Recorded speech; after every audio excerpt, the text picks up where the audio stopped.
What is up, risk takers? Welcome to the Kill Piece Strategy and welcome to Free Pete. One of the shows I am putting back in the rotation is the Risk News Q&A and Week in Review. So, starting off this week, this is the 19th of June, 2023, and we have two big tournaments in progress. We're in the semi-final round of the Risk World Championships, and we have 6 groups of semifinalists, single-player advances in each.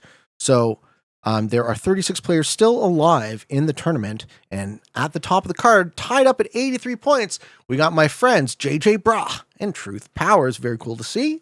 Followed by Lena Kitty at 79 points, Crackle at 78, Jane Blintz, Math 2 Law at 76, and so on. Newton of Iron, General Baines, the defending champion, still alive. I am Mamba, Randall Plimpton, IP Dwight, Lava Lamp, Eric, Saber, runner-up last season, General Carnivore, Amu Bao, placed third in the last finals I competed in 2 seasons ago. We got Arco, a rising star, and on Team Canada, we got Fonty13, another world champion, still alive. Ace, Jax Wild, the Joker, Tiger, and my boy Curlza, always rooting for you, sir. Elijah Mock, Parker the Tyrant, Pentix, Free Through Christ, who dominated my round 2 game, Inappropriate Kookie, Leona, General Bale, Gianich, Nice, Sim Lamb, my boy Empt, who's doing my thumbnails and editing. Thank you, Empt, for all your help. Still alive, we got Steven, Fujimori, the Tobes, Sonic. Looks like Nordson and Zerky are on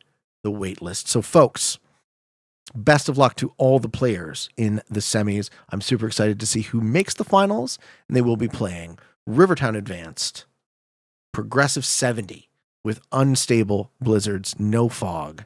Unstable portals, no fog, no blizzards.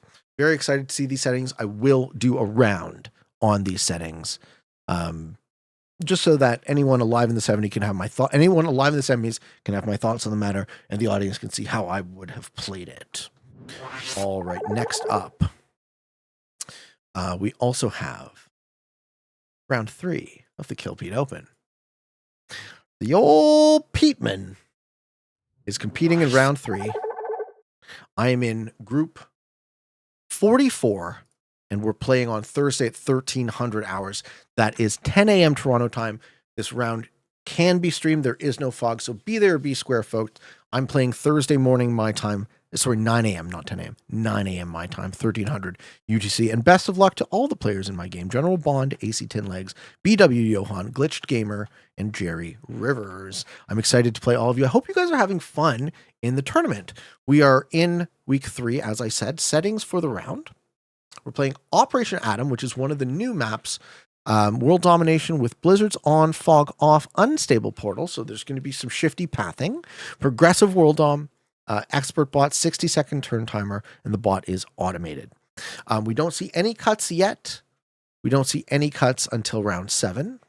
And then approximately the top 90% will still advance. So we're not doing aggressive cuts. This tournament is a 12-week tournament. We're trying to start off slow and give players a lot of time to earn all of those points. And at the top of the card, congratulations to Strange. At 41 points, he had a perfect game round 2 and 2 points off a perfect game of round 1. So congratulations, Strange, nipping at his heels. Brayman 55 and Chief, both at 40 points apiece. Noob 2.0, who dominated my round 2 game, also in 4th place, 39 points. Two-way tie for 5th place is IoClan and Stormy Tham. And rounding out the top 10, we have Bram, General Strut, JJ, look how he's doing up here. And that is a 1, 2, 3, 4, 5, 6, 7, 8, 9, 10. 10-way tie for 7th place between Bram, General Strut, JJ, LF Ches, Pierre Stonefield, another world champion, Ruthless, Sauron, Trunk, also on Team Canada, Warren P, and Yar. Congratulations to all these guys that are doing so well so far. I hope your luck continues, and I hope all of you are having a ton of fun in my tournament. Someone's going to win my money, and it will be very, very much deserved. So thank you all so much for participating.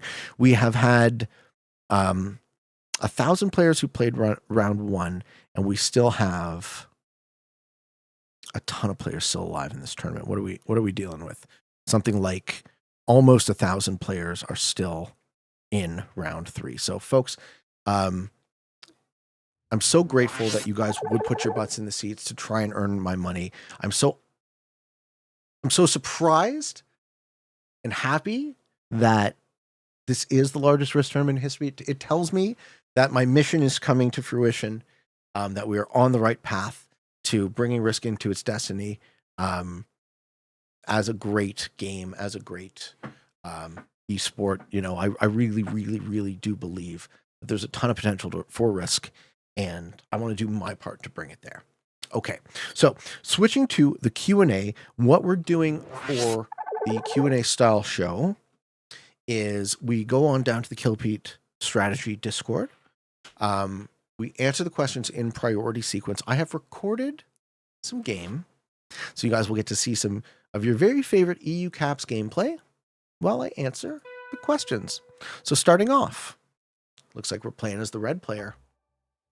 I'm also live on Twitch doing this. The best way to get your questions, folks, put them on the Discord. I would love to be able to answer everyone's questions in my YouTube comments.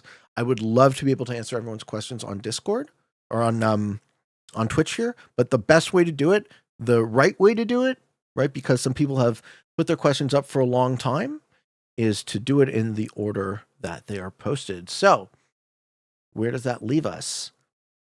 I think our last question in the priority Q&A, if you are a booster of the Discord, you get priority answers to your questions. So our first priority question is from Waffles. Hey, Pete!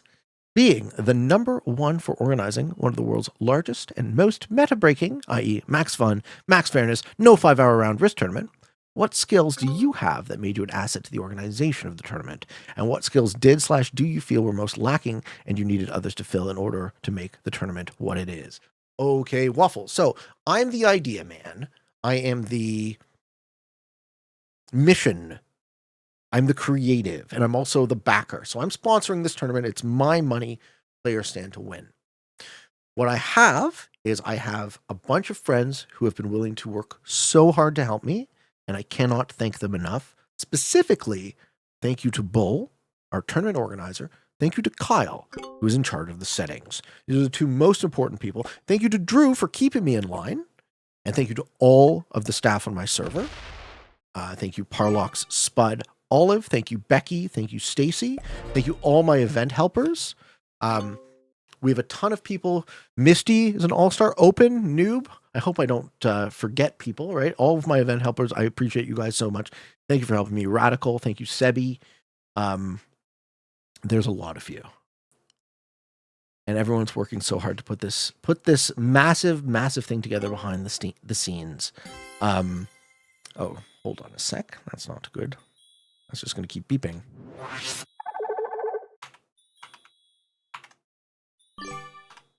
And we're back. Okay.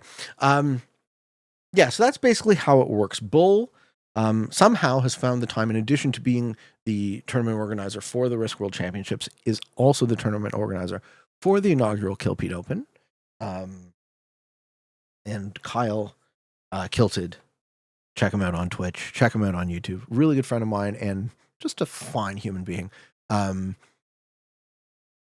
Has taken it upon himself because he believes in my mission.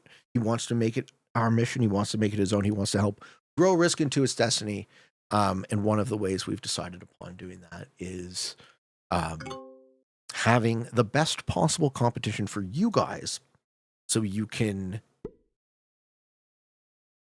see and understand what we see in the potential in this game, right? We don't just my role is promotional, right? I have the largest audience, the most amount of people. I can bring the most amount of people into this game. But then our job as tournament organizers is also to keep you, to show you why this game is fun, to show you why you should stick around, become a part of our community. So that's the thinking behind the Killpete Open. Yeah.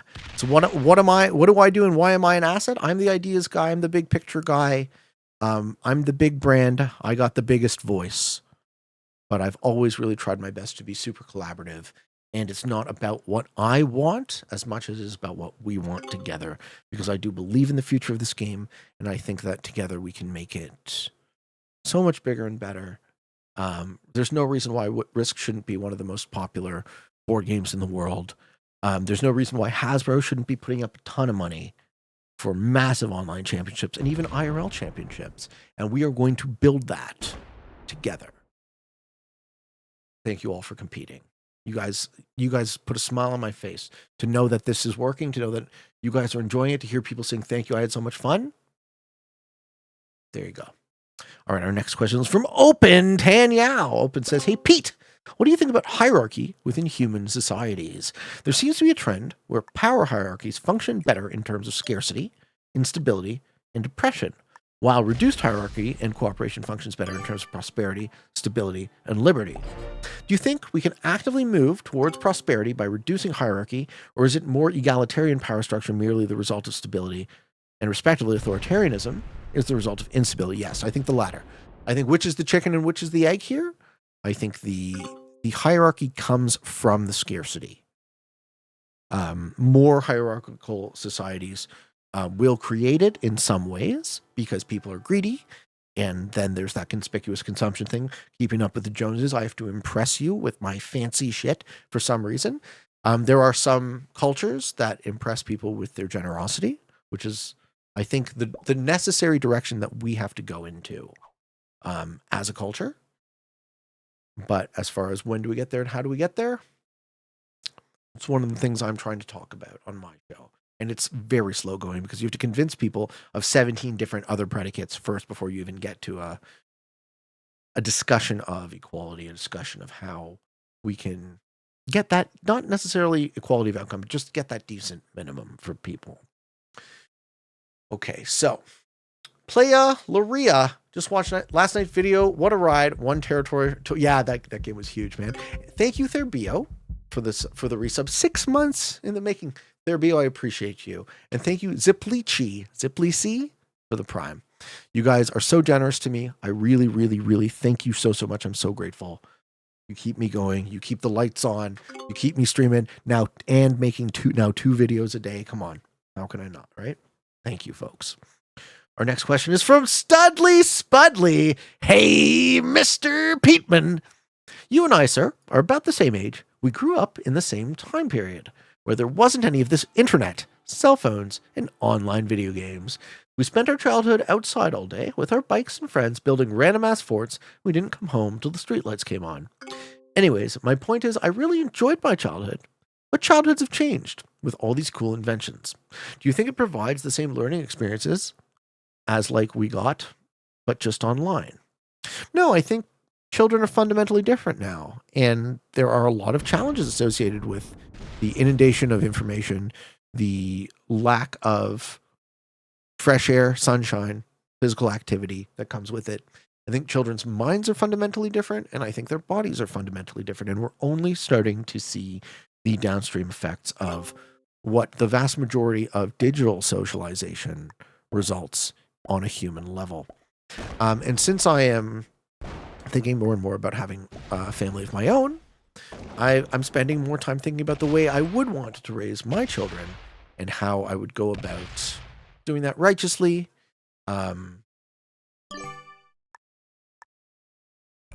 With their ultimate physical and mental health in mind as the priority, of course, right? How do you raise a kid? Do you raise a kid you like? How do you raise a kid that likes you? How do you raise a kid that is a happy, healthy, well-adjusted person? Because I think of my own upbringing and how perfect everything was when I was a child. And still, to that extent, I was miserable for much of my life. So you try and give your kids as much as you can, but you don't know. You can't know, right? You can't know the path they go on. So at some point, you also just have to let them go and explore and learn on their own and learn the hard way. So no, I don't think it's the same learning experience at all. I think it's a very different learning experience. And I don't presume to say better or worse. Different, right? I'm grateful for my life and my story. Very grateful. I don't presume to say that it was better than anyone else's. But you know, you can't shed a tear for what you don't know you had.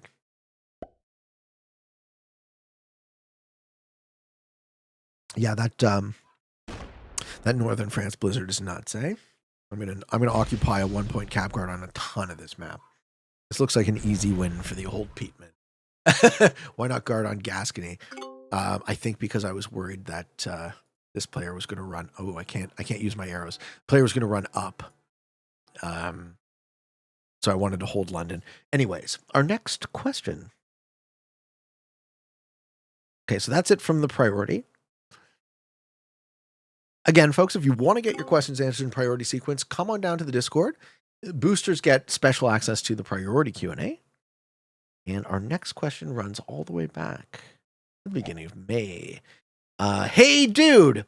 So, do you believe we are alone in the universe? And if not, what do you think is stopping them from communicating with us? This is the Fermi paradox, right? This is the question. I'll state the Fermi paradox for you guys who don't know it. Fermi paradox. The Fermi paradox is the discrepancy between the lack of conclusive evidence of advanced extraterrestrial life and the apparent high likelihood of its existence.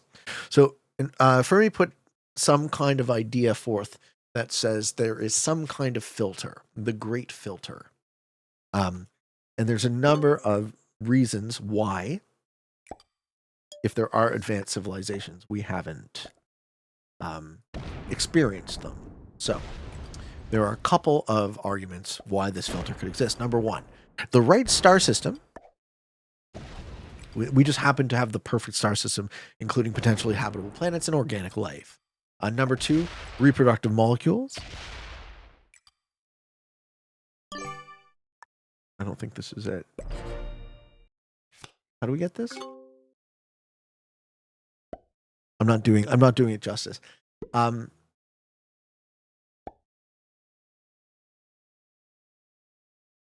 The great filter is the idea that in the development of life from the earliest stages to reaching the highest levels of development, there is a barrier to development that makes detectable extraterrestrial life exceedingly rare. But there's a couple of things, right? It could be because this extraterrestrial intelligence isn't interested in us. It could be because we're the first. It could be because intelligent life is rare, and a number of other reasons. I don't presume to guess to have an answer to all of this. What do I think is stopping them from communicating with us? I think the most likely thing that's stopping an extraterrestrial intelligence from communicating with us is they don't see us as interesting enough to be worth communicating with, right? You have to figure that a race of aliens who could control power to that extent would see us similarly. Like, we don't try to communicate with ants, right? They would be so much farther beyond our technological level that they wouldn't really seek to speak to us because they wouldn't think that there would be anything to gain, right? We're not there yet. We're still building guns to murder ourselves on this planet, right?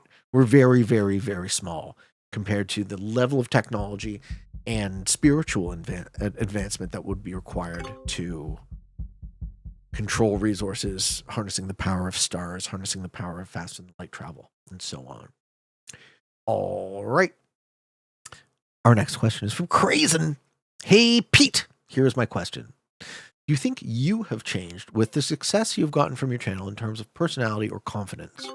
Like, have you taken any decisions lately where if it were before YouTube, you wouldn't have taken? Yeah, absolutely.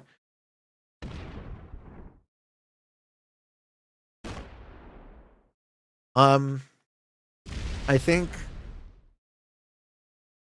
the differences in my personality in terms of confidence are obvious. I've heard from a number of people that my success in this field was destined, which I suppose I had to become the person that you guys were interested to listen to first before I could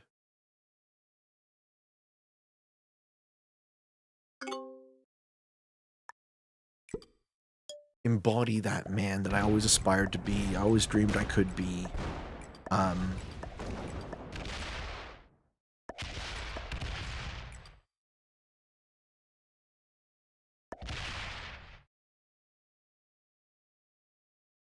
had to get to a place where I liked myself. I hated myself for much of my life, folks. And I don't think The voice of a man who hates himself resonates with other people all that well. So in order to be sitting here talking to you guys and putting out all of the love that I know I have in myself to the world, I had to first learn how to love myself. So if you guys see me as a sunny, happy, pleasant guy most of the time, not always, but most of the time, that's partially why. Hey, Stumbino! I want to do friend games and VC so bad. Right now I'm doing Q&A, my friend. How are you? Nice to see you, Stumbino. And then, do I think I've changed with the success? Yeah, absolutely. Having found my voice is incredible. To know that my true value in this world is as a creative, as someone who can make video and have it be so well received by so many, that's a shock. That's a blessing and a shock. I didn't intend on any of this success, so it's a relief. It's like I spent so much of my life up until now knowing I had potential, believing in myself, believing I had potential, but not being able to actualize on it. So now that I've found a thing that is being well received creatively, I'm going to do it a ton. I'm going to put all of my heart into it, right? I'm going to try and make it the best show I can possibly make for you and for me, right? That's the philosophy behind Free Pete, right? I'm going to make Kill Pete strategy shows for you guys. I'm going to try and figure out what you like and iterate it, make the best risk television I can possibly make. And I'm going to make Free Pete for me. I'm going to be creative. I'm going to try new things. And that yin and yang, a little bit for you, a little bit for me, will keep me from burning out, will keep me interested in this process, and will keep me the maximum amount of productive. Nick says, your heart? I thought the show was based around your farts. Nick, did you see the fart clip? Is that why? Hard cheesy. Thank you for the sub. Thank you so much. Thank you, Benji Hippopotamus. Thank you, Playa Laria. You guys, thank you. I'm so grateful for the support. Creative Void says, hey, Pete, finally able to catch the stream. Been watching your videos on YouTube. And I just let me scroll. You've gotten me into the game and slowly learning. Welcome, Creative Void. Welcome. Repeat absolutely becomes my main channel. Why do you think? Why do you think so?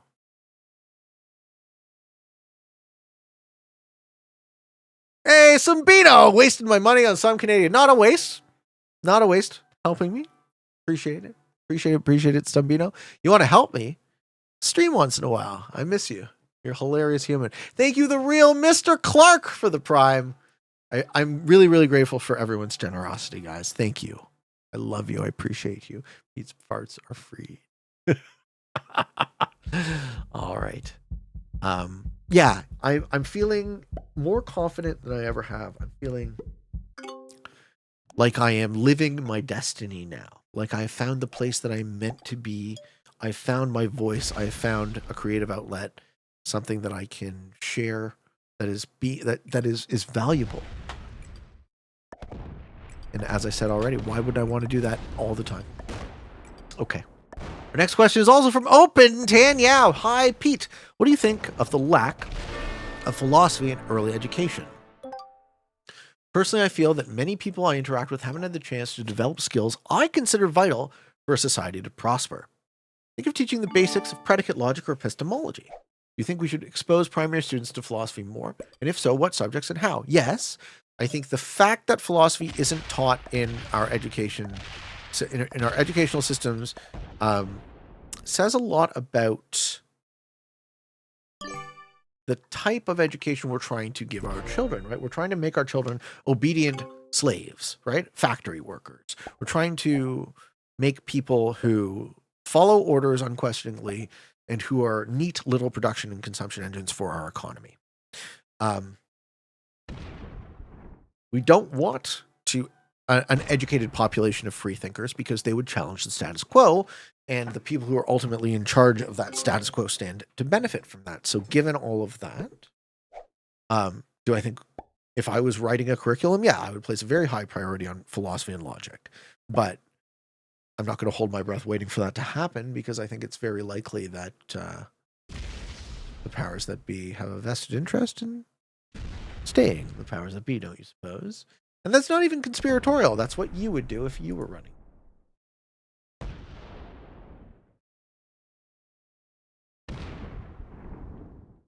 Right? You would want to maintain your own power as well. Benji Hippopotamus says, not to be religious, but amen. Thank you, Ben. Thank you, sir. Creative Void with the Prime. Dog Daddy with the Prime. Guys, thank you for the support. I'm really, really grateful. I know, I mean, I try and tell you guys enough. I try and say thank you. I hope you know I appreciate you. Thank you for being here. Horror Cheesy, can we access game review somehow? Read somewhere that the devs have access, but that's it. No. Unless you record your own games. No. Robert says it will become the main channel for every reason you just explained. People will gravitate towards you to risk. Maybe. I mean, I like being creative, so if I come up with something compelling, ooh, fail that kill, eh? Then I don't feed it. Yeah, you don't feed it. Thinking I'm trying to steal that cap and I can't. Yeah, just chill. Just chill, right? With the 25 on cap. Yeah. Oops. Almost had that kill. Fail kill. Okay. Our next question is from Goatman. Hey, Goatman. Hey, Pete. What is the one thing that is missing from the high school curriculum that you think would be the most helpful for young adults? Personal finance. Personal finance should be mandatory. I don't understand why it's not. Well, actually, I do understand exactly why it's not, because the banks also want you to be enslaved forever, in debt slavery, and student loan debt slavery, and mortgage debt slavery, and consumer debt slavery. So obviously, we don't teach basic personal finance in high school. But it shouldn't be an option. It should be mandatory, because the last thing you want is to be so indebted that you're unable to collateralize loans and start businesses, right? It actually chokes off the economy slowly, which is part of why we see so much resources concentrating at the very, very top, right? That the top 10% own more and more and more of a larger share of the pie. The real Mr. Clark, watch on YouTube, but I think I will tune into Twitch once in a while too. Thank you, Pete. Welcome.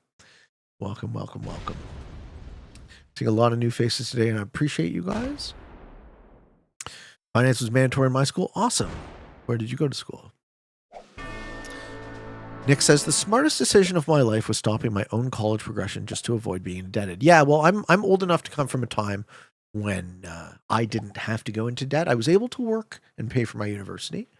I didn't get the college experience, right? I didn't get to go away, but you know, all these years later, I own a home. So some of that money was banked and worth it. Our next question is from Fox, brackets EJ, Voix, brackets EJ. I know you, EJ. How you been?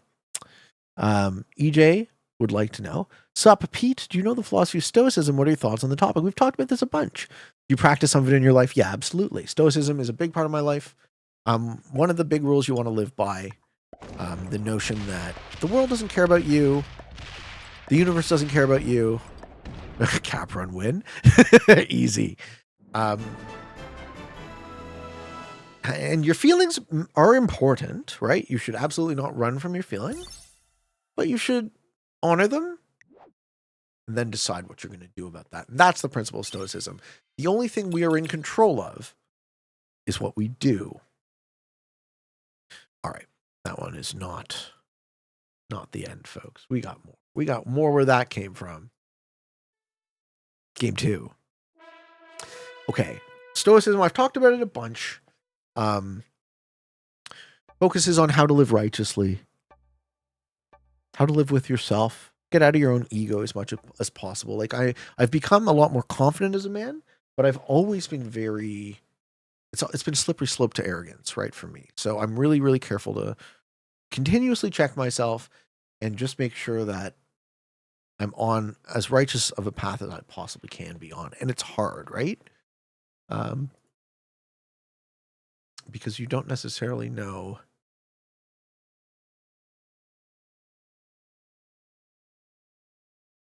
can't see the future, right? You don't necessarily know what righteous is all the time. It's tricky. Stomping on beginners. Hey man, they're open lobbies, so we take the open lobbies as they come. I am playing. These are pre-recorded. Our next question is from Canoein. He be canoeing up the river. How you doing, canoeing? What is your opinion on changing the rules in progressive to any 3-card sets? It would remove some of the randomness and common cause of frustration. But would that be a good thing? So if any 3 cards made a set in progressive, You would reduce the variance for sure. I think that would be interesting as a mode, but not the mode. I honestly don't know what those games would look like. I think they would stalemate easier. I think one of the things that keeps Progressive from stalemating is that particular variance, but I might be wrong. Our next question is from his shadow. Hi, Pete. So glad to see the screen cap of 69,420. That is subscribers. I had 69,420. I often hear players complaining about getting into a stalemate. Yet, if everyone plays passive and friendly, they themselves are part of the problem. No, that is a obvious false belief, but let's finish the question. While I see the value and tactic behind Good Neighbor, I find it hard to see the value as a long-term strategy. If every player does so, it leads to a stalemate where no one makes a move until a player loses their patience, which can last for hours. What are your thoughts on having a limit on the amount of alliances you can have, so it creates different teams during the early to mid game and eventually turns into 1v1, instead of everyone just having 5 allies waiting until they catch a fish? If you preemptively strike to avoid someone from having a bonus, you create activity that forces your opponent to reconsider their strategy along with the rest of the players. Yet everyone just watches the war play out till one of them suicides. And thus, it's way too many words. You need to write more succinctly. And thus, players prefer doing nothing rather than... You're explaining why risk stalemates. Yes, we all know why risk stalemates. Alternatively, I think that if players would play it more like a chess game and play a gambit or trade troops kind of way, it progressed the game too. This would be even better if you actually had an ally behind your back and follow up your attack. For instance, one player is the aggressor and their ally can either finish or be ready for a counterattack. Ladies and gentlemen, if you're going to ask questions, edit your work and make sure it is succinct and concise. The answer to your question, his shadow, is it is not the player's fault that risk games stalemate. Players have incentives to win the game, and players will do the thing that they think will win them the game, even if that thing isn't fun. So the proper incentives are structural, which is why we build non-stalemate settings into tournaments, which is why Classic Fixed, as an example, is only a good mode, or Capitals, as an example, is only a good mode when there's a variety in skill, because if everyone knows how to play it, everyone knows how to stalemate it, and then we are sitting there for hours, and it, as you said, becomes a patience game. So the incentives are structural to the system, and that is the place that you would to fix it. Hey, Pete, did you vote today? Vote for what?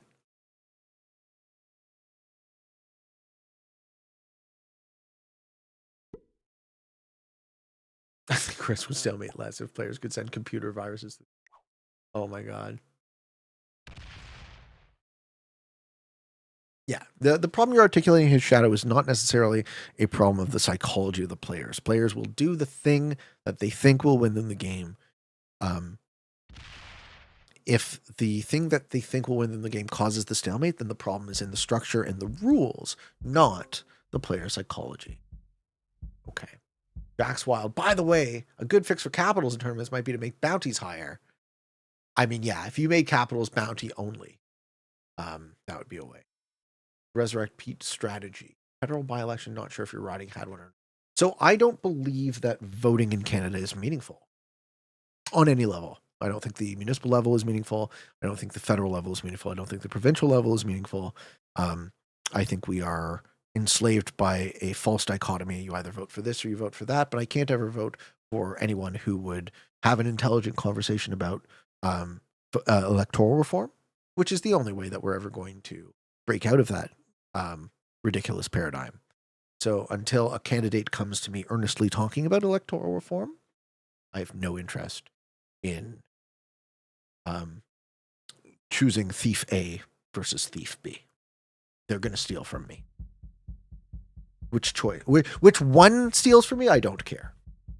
Dutch AJ, the East also wins before us in the West even have a say. Yeah, it doesn't matter. My riding had 48 candidates on the ballot. I'm voting Pete or not voting at all. Well, I did run for office, so I didn't win, of course. Okay, thank you for the question, his shadow. I think you're partially right. I think you're onto something, but I think the place you're placing your solution isn't the way we solve it, right?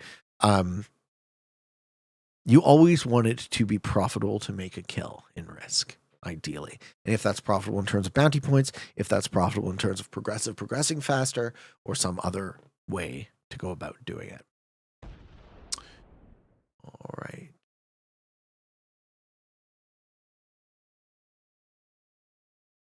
In the States, the only thing the Democrats and Republicans agree on is keeping the third parties off the ballot. That's not true. Both the Democrats and the Republicans believe in representational democracy. They believe in capitalism, right? So they are the business party, and they're both bought and sold by corporations. So the things they agree on is making sure that the rich stay rich and the poor barely get by, so that they have an endless supply of cheap labor for as long as this dying empire lasts. And until someone is on my ballot earnestly talking to me about permanent electoral reform, I'm not going to waste my energy pretending that voting is a meaningful action. Truth Powers would like to know body count, skull. Truth Powers. Do I look like the kind of guy who kisses and tells? Our next question is from Sinnett. What is the meaning of life? One of the oldest questions of philosophy. What is the meaning of life? I've asked myself questions of meaning and purpose when I was lost. I don't ask that anymore. I no longer feel lost.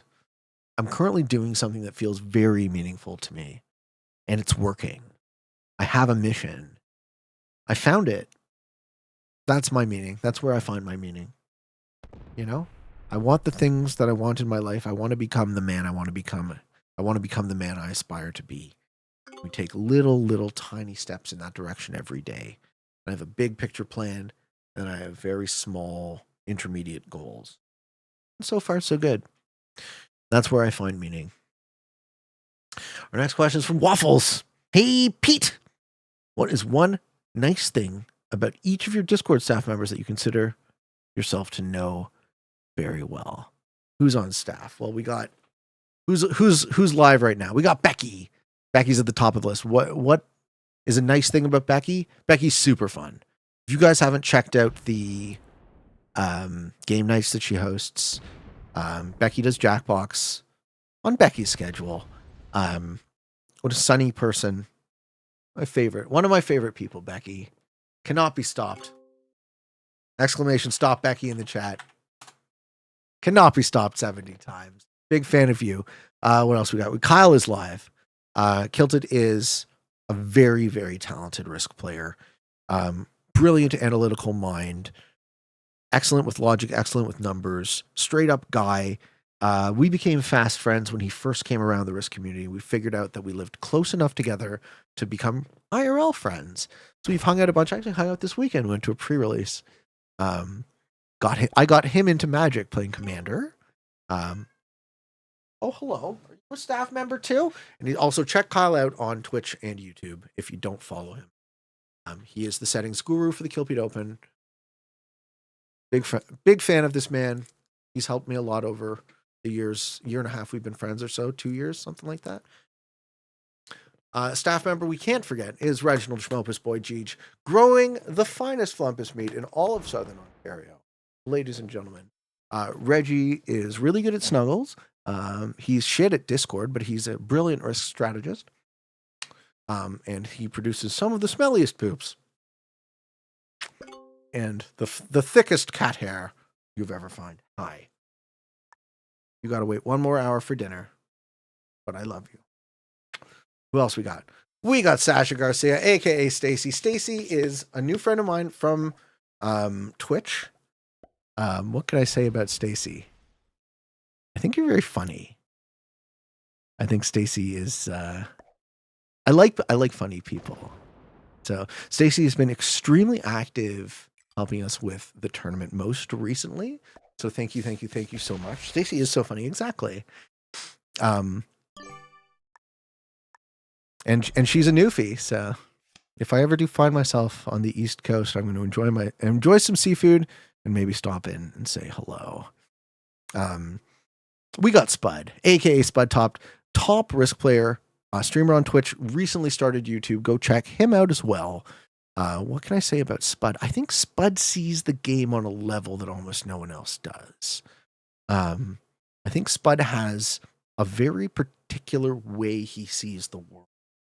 And I try and learn from him that perspective. Spud is known as a Caps champion. He streams on Twitch. I've seen him go, 12 hours or more regularly. He's an absolute beast in terms of having the stamina to play and just grind wins. Reached number 1 on the free-for-all leaderboard most recently. What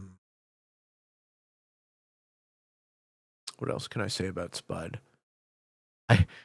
A small piece of me really enjoys watching him get pissed off, right? Like, I get pissed off too sometimes when I see noobs do noob shit, but like Spud gets angry, and you know what? There's a little bit of Schadenfreude in me that enjoys part of his show for that reason. Who else is on staff? Parlox. Parlox, I think, is one of the most misunderstood people in the Risk community. I think people don't get his jokes. I do, and I think it's funny. I think partially because he's a younger person, partially because he's Israeli. I have found in my experience, Israelis do have a certain type of humor. It's a bit more in your face than some people are used to. And if you don't get it, it can put you off. But Parlox and I have always been able to get along very well. And he was like my first Discord friend, right? We've talked a lot. I think for such a young man, he's absolutely brilliant. And I love what he's doing in the GM tournament, right? Parlox is the creative lead behind the Grandmaster tournament, which is the highest form of competition in our game. And a title I seek to earn. I'm in the Grandmaster semis, folks. The old Peteman is in the Grandmaster semis. So wish me luck, because I would love to have that title. Olive XC, another top Grandmaster. Olive has a very analytical mind. He does a little bit of Twitch. He does a bit more YouTube. 1v1 champion. Team Risk champion. Olive and Parlox were an all-star team. I've learned a lot from him. The technical aspects of the game. Olive is an accountant by trade, so he has that kind of mind. How can I look up who else's staff? Have I missed anyone? Hope I haven't. You see, this is the problem with lists, Waffles. You miss someone and they take it personally. But suffice to say, I'm a big fan of. You can check roles. How? How do I check roles back?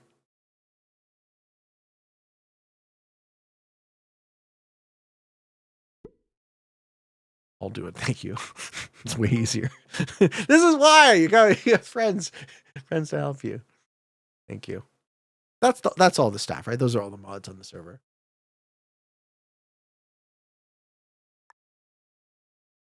Obi's like, you really think Pete knows how to do that? I don't know how to do that at all.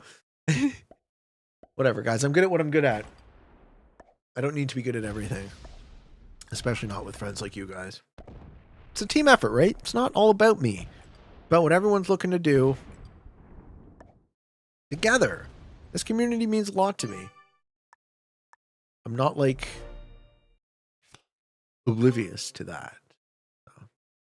Just notice the board is split in half with no way to pass. Yeah, this territory, right?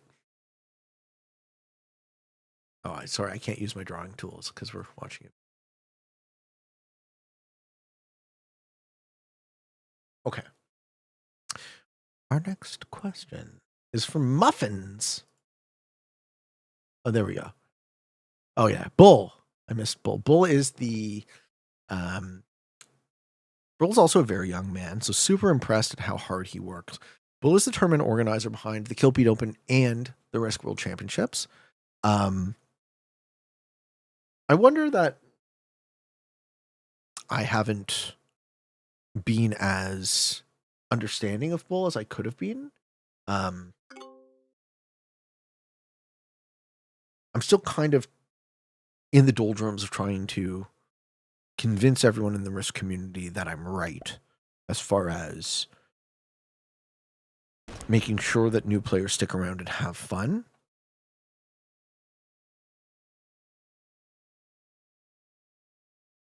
The settings are tricky to get right. So if I have misspoken or said something that has been taken personally by anyone, it's not that I'm not grateful.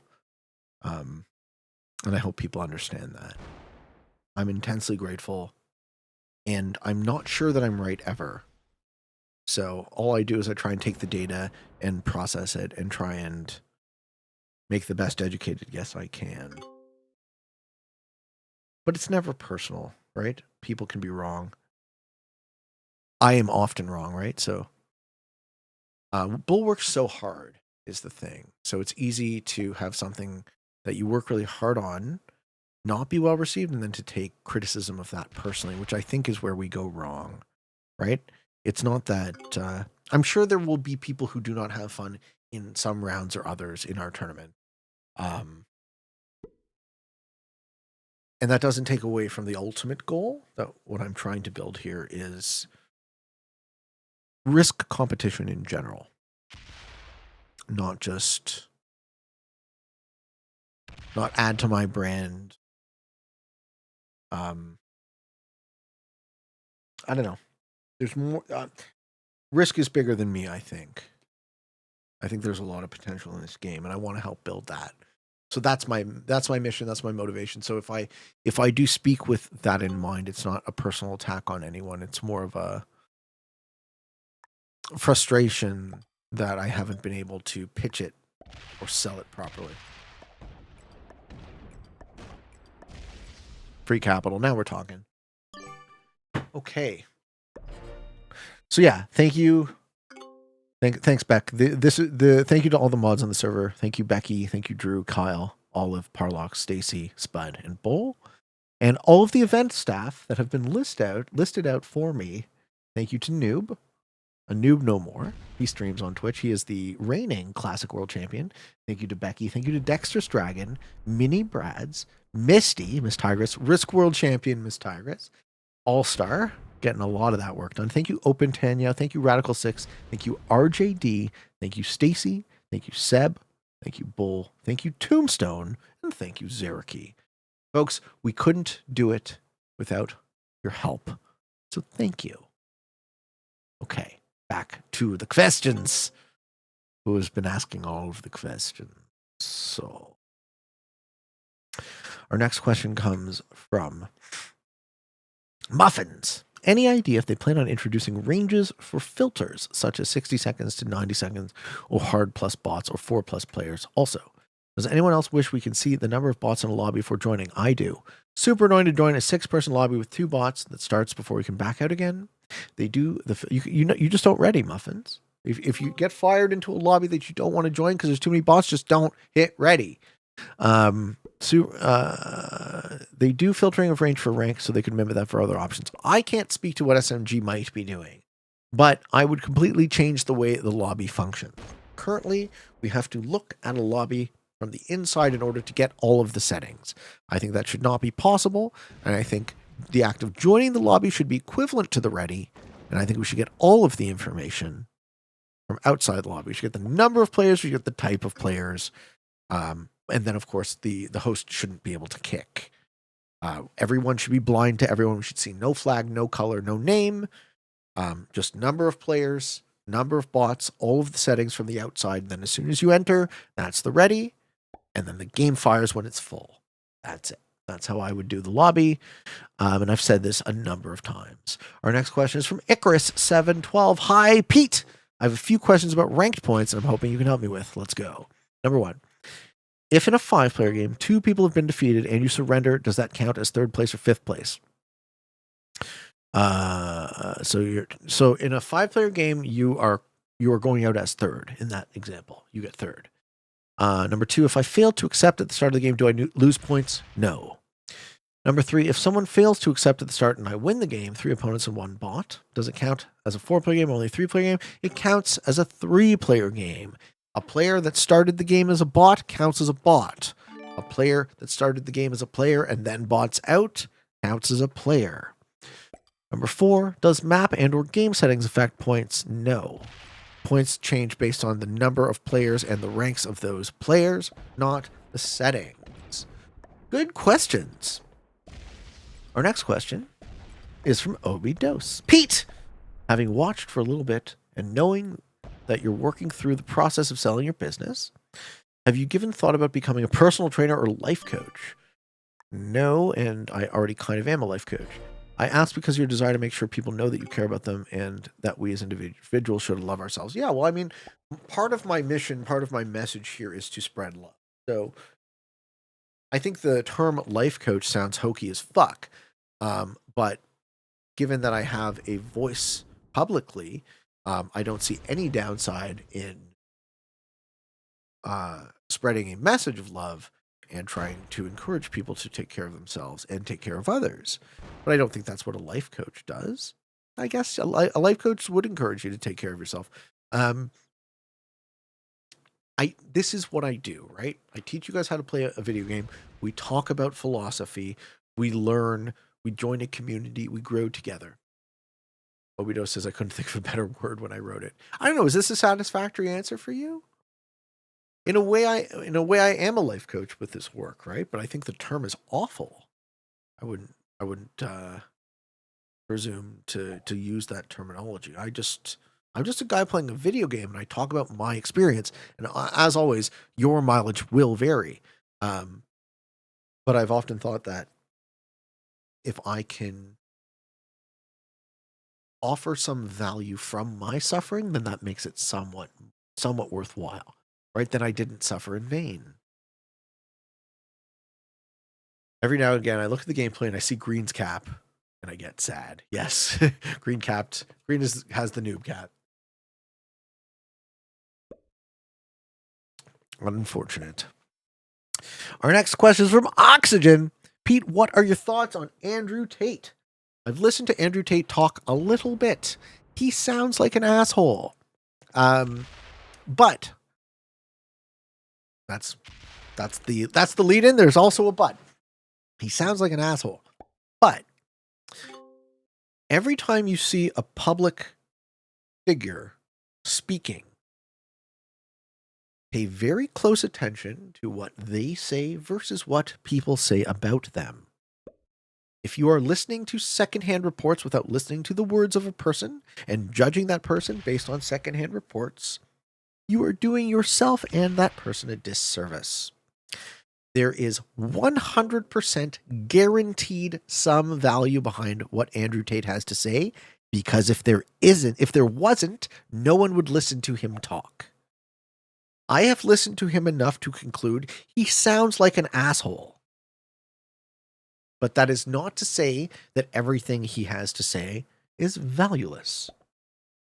Because again, if everything he had to say was valueless, no one would care to listen to him talk. And we can do that with anyone who speaks publicly. This is just a general rule I live my life by. Everyone speaking has some agenda. Figure out what the agenda is. Figure out who stands to gain what. And the last thing you ever want to do is make up your mind about someone based on secondhand information, because this person said this thing about that person. That is ridiculous. That is not how that works. Okay.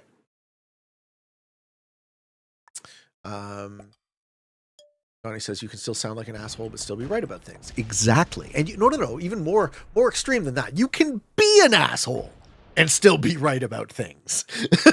Right? There is value in everybody. Even the worst people in the world, there's still something valuable in their thoughts. There is no person who is just garbage. I don't believe in pure evil. I don't believe in that as a concept. I think the world is more complex and nuanced than that. We all have good and evil inside of us. We all have value, and we all have shit that we have to work on. I am no exception, right? I have good and evil inside of my heart. I spend a lot of time trying to put out love because I am cognizant to the ways in which I could be shitty, have been shitty, will be shitty. I'm not perfect. Nobody is. But I think that the fact that so many of you are willing to listen to me talk, I take that as very high responsibility. And I'm not interested in squandering that responsibility. So I take it upon myself to care about what I say and think carefully and think critically and try and offer a honest, genuine, logical process behind everything I say. And if you can find a flaw in it, that's even better, because you can make me learn. You can make me better, right? If I am wrong, then I have improved myself. Okay. Next question is, what are your thoughts about biking for pleasure? Oh, are we doing this again? Guys, are we doing this again?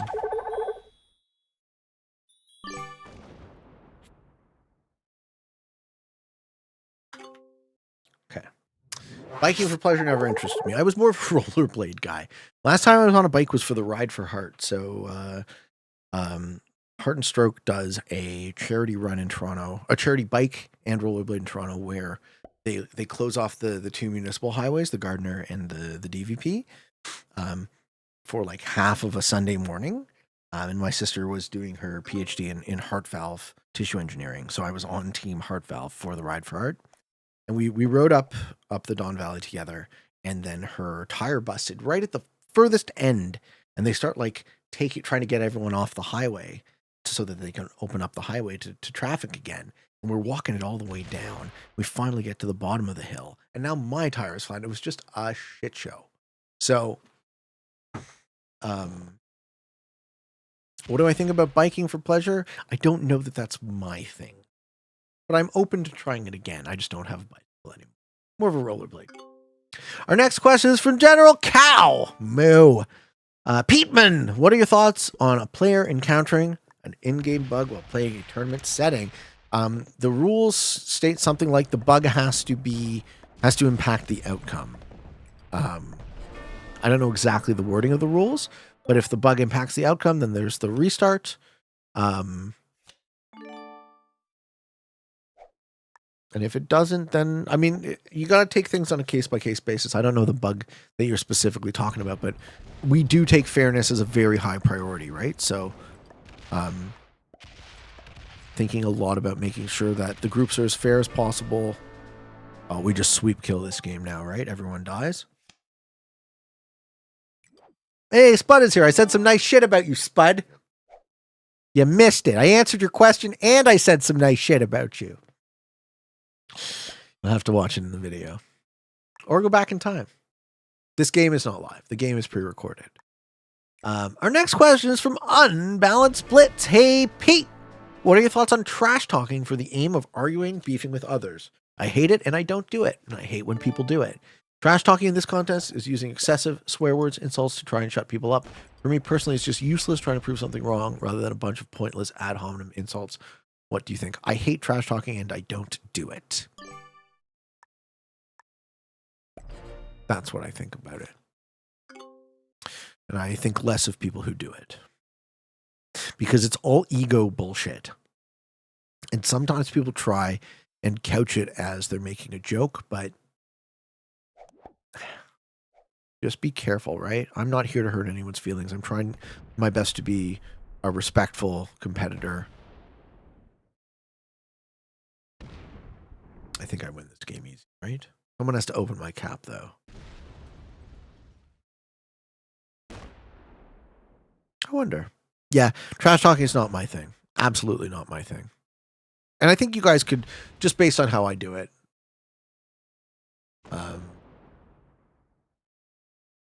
you guys could have guessed that I really don't do that. My ego doesn't require... Here's the thing about words, right? I'm not going to tell you how good I am. I'm going to show you and let you decide. You guys will never hear me talk about how good I am at anything. Speak with my actions. Take it or leave it. You are free to decide for yourselves. Oh, he feeds me the kill. You just removed a kill guard? What are you thinking, Red? And he opens my capital. Okay, now I kill green, right? How do I win this game? Kill green, set, kill red? Or kill red first? Yeah, red's on 5 cards, right?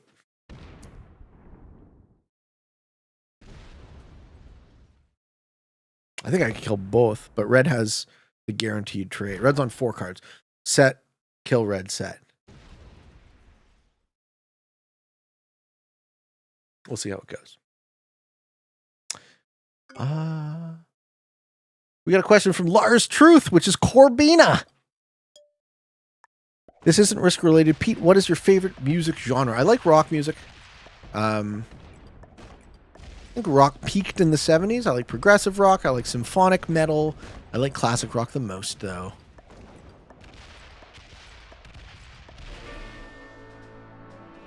And it looks like this game is over, ladies and gentlemen.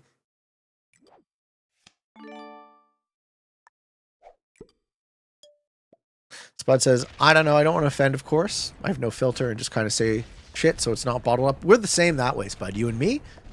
Sometimes when I'm pissy, I get loud and then it's over, right? We are absolutely the same. Yeah, why sit on stuff and bottle it up? Why stew?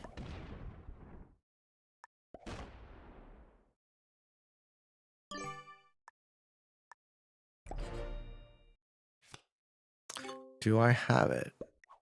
I mean, he's got cards, but he can't move fast enough. Can he? Yeah, it's close. I might lose this game. He's too slow. Yeah, he's too slow.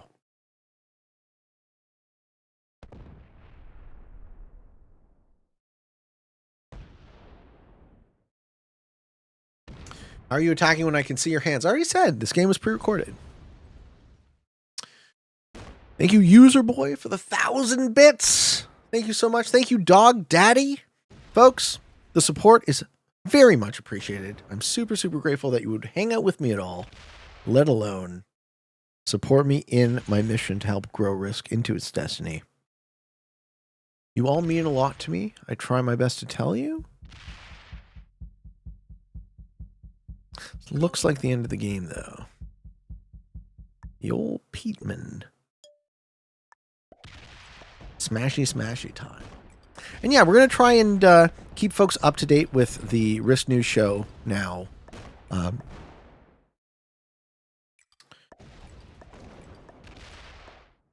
Once a week, if possible, just to stay on top of the tournament scene.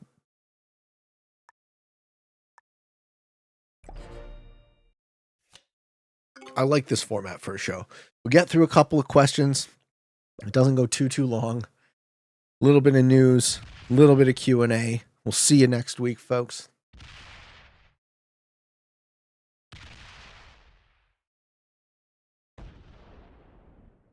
And what else can I tell you? Very, very best of luck to those in the Kilpete Open Week 3.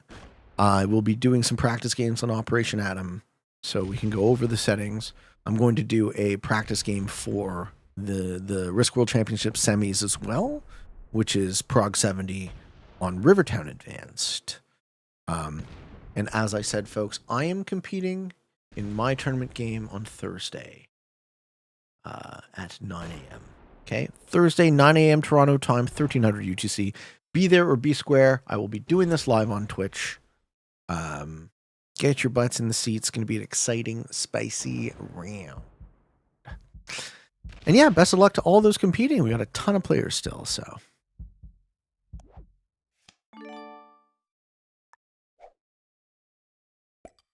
We get the cap run. Here we go for the World Dom victory, folks.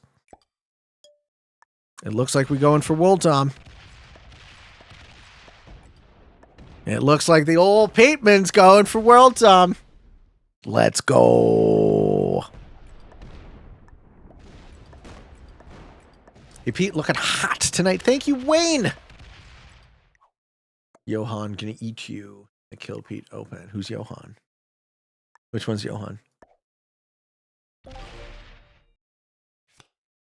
Open is trash talking me. Ladies and gentlemen, thank you for watching. If you want more of this type of show and everything else, I feel like creating Risk News Week in Review, Kill Pete Strategy, Discord Q&A, waiting on your best behavior podcast. We got some philosophically minded shows. We got the GeoGuessr Daily Challenge. Free Pete is for me, and I hope you enjoy it. And that is my approach to keep it fun and fresh.